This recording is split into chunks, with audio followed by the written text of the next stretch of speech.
Hello, hello, and welcome back to Mode 7, the show where we play games and talk about them. I'm your host, Sergmanx. And joining me once again is the beloved Monkey Man. Hey, thanks, Serge. Good to be back. Took quite a break from playing video games, and I guess you were just tired of me kicking your butt in the video games, so you get it. I don't think that's ever happened in your life, so dream on. Okay, that's fine. Well, I did beat you at least once in Call of Duty some years back, but I thought I don't recall this. the more appropriate answer would have been none of these games. We're not playing any of them against each other anyway. So my statement That is wasn't real. also Yeah, true. yeah. All right. Anyway, So, Monkey Man, what are we talking about today? So today we're talking about a game for Sega Genesis called Radical Rex. In Radical Rex, you play as a dinosaur, and it's a 2D platformer, and you have to go through the level, and you ride a skateboard, and you collect eggs, and you fight enemies. And in addition, there's also bosses at the end of each level, and I'd love to hear your first impressions about it. Well, the game is certainly not like Metroid, so I don't want to confuse the viewers. This is by no means a Metroidvania. And second of all, I thought the game was better than I expected, Okay. but I have to say the game is pretty painfully average, I must say. Wow. Okay. Like I first played this when I was a kid and I really enjoyed it, but I see how playing it now versus playing it back then, I had to agree with you. It's very simple, very basic, but it's pretty good. But I mean, like, it's decent for a quick play. I would recommend it for other people if they have the time, and they get it through an emulator and they have a ROM like I do, and like, hey, if it's one of the options, like, oh yeah, give it a shot. It's worth it. But I probably What wouldn't were you playing suggest. Radical Rex on, just to let the viewers know? Oh, yeah. I was thinking of you the whole time too, because I know you love when I say it. It's the Ambernick RG350. Wow. Oh, yeah. Yeah, yeah, man. I had to brush the dust off this thing. I had to charge it up, and luckily, yeah, it still works. Actually, it works pretty well. I really like it. It's a good little system. But I'm sure they have better options. I'm sure the one that you got somewhat recently is much better than this too. I'm not going to say the game was bad, because the game is good. I had a good time with it. Yeah. I like actually how the game started. You jump on a skateboard and you kind of go through like a couple of like twisty turnies, kind of like almost feel like a Sonic game for a quick instance. Yeah. And I think the graphics look pretty good for a Sega Genesis game. Yeah. But I just thought the soundtrack was very uninspiring. I couldn't even tell you a single song from the game. Wow, really? So I actually really enjoyed the music from it. I thought it was one of the better soundtracks, especially the first stage. I thought it was really cool. But okay, that's disappointing to hear, but that's all right. Now, would you think about like the ways of attack? So you had three main attacks. You had the fire, where you could collect, fire upgrades to have more powerful, a wider spread fire, and then you have the roar and you have the kick. Like, would you think of those mechanics? I notice when you try to burn the enemies, you kind of got to do it quick before they, I guess, regain maneuverability. So, like, if you burn them and then don't, like, kick them afterwards, they'll just kind of, like, I guess, phase out of the effect. So, a lot of the times I would, like, burn the enemies and forget to kick, and that would kind of, like, screw me over. So, I have to get in the mindset of burning them, kicking them, because you can't just jump on them. Not like a Mario game. You can't do that. You Right. need to follow a couple of steps first. So like that kind of tripped me up a little bit, but that's not really the fault of the game. I just kind of was in the mindset of other 2D platformers. But kind of once you get past that, it's not too bad or too terribly hard dealing with the enemies. In fact, I didn't find this game too difficult at all. I thought the balance of the game was pretty fair overall. Yeah, I think it was a very easy game. Even like the way that you jump, it's almost like moon gravity, right? Like it's almost like a little bit of slow motion and you have pretty high jumps, so it's pretty easy to do. And yeah, defeating the enemies, like you said, you need to burn them.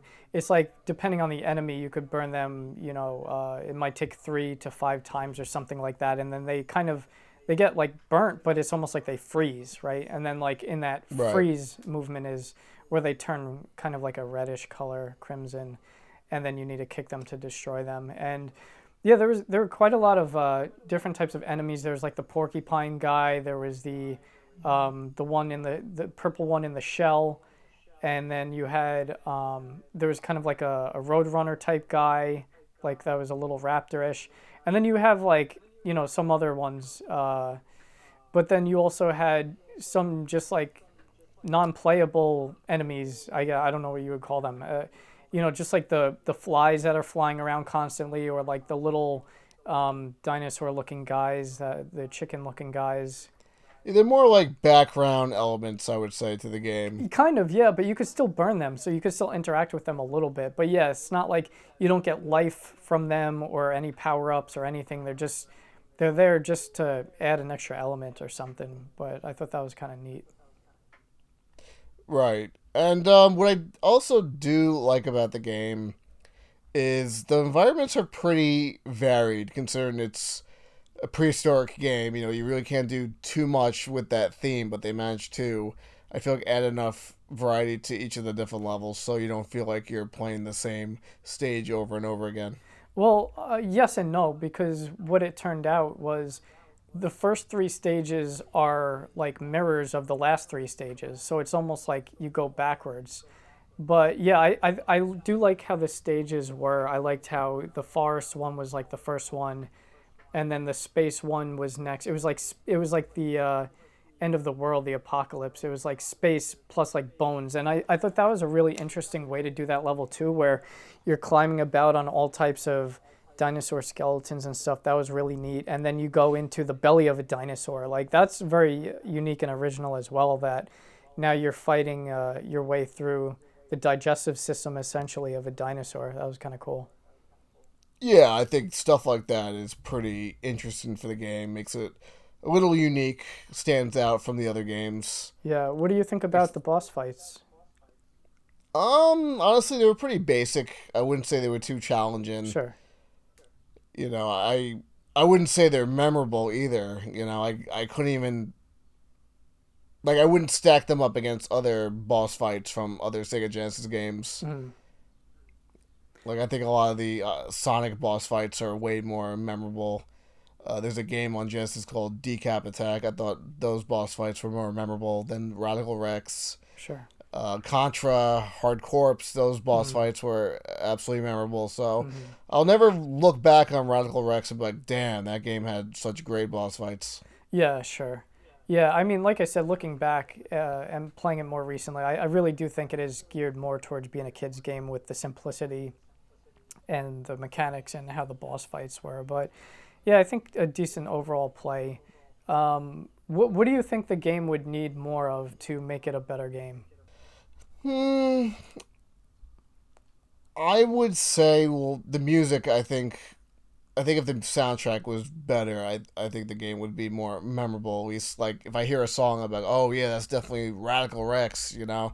As it stands right now, if you were to just play me a song from the game, I couldn't even tell you what level it was from.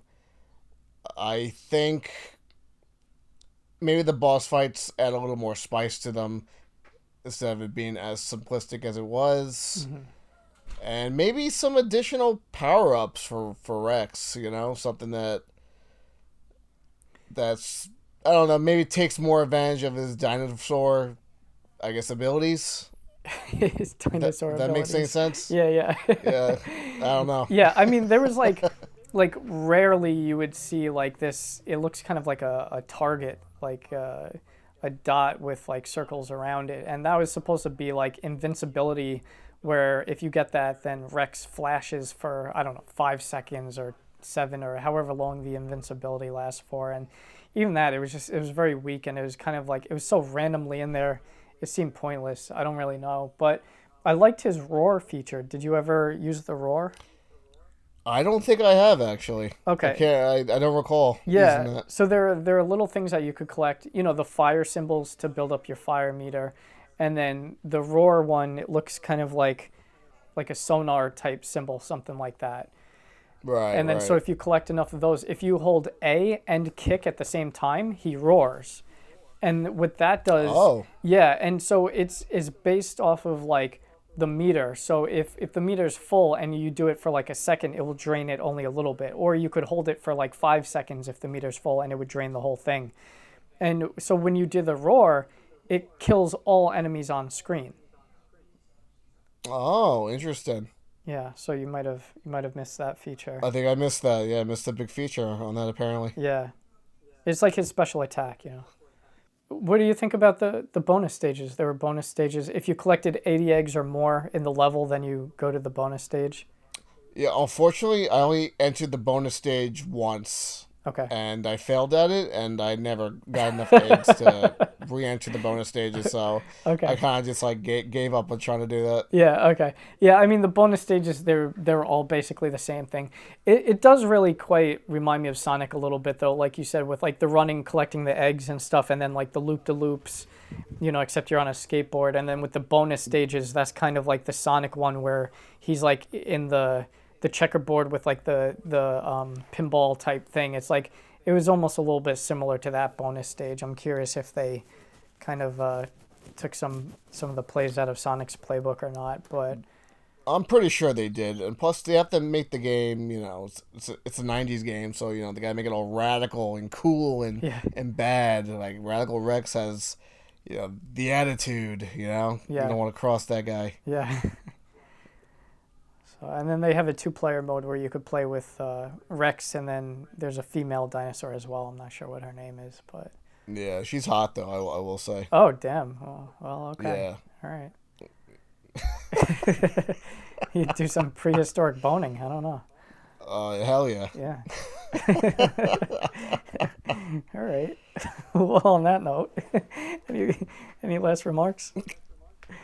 Uh, yeah. I mean, Radical Rex to me is a 6, 7 out of 10 kind of game. Yeah, okay, I'd agree with that. If you enjoyed this episode of Mode 7, give it a like and comment below your thoughts on today's topic. Please consider subscribing to the channel and hit that bell to be notified when the next Sergmanx video drops. Have a good day and peace out.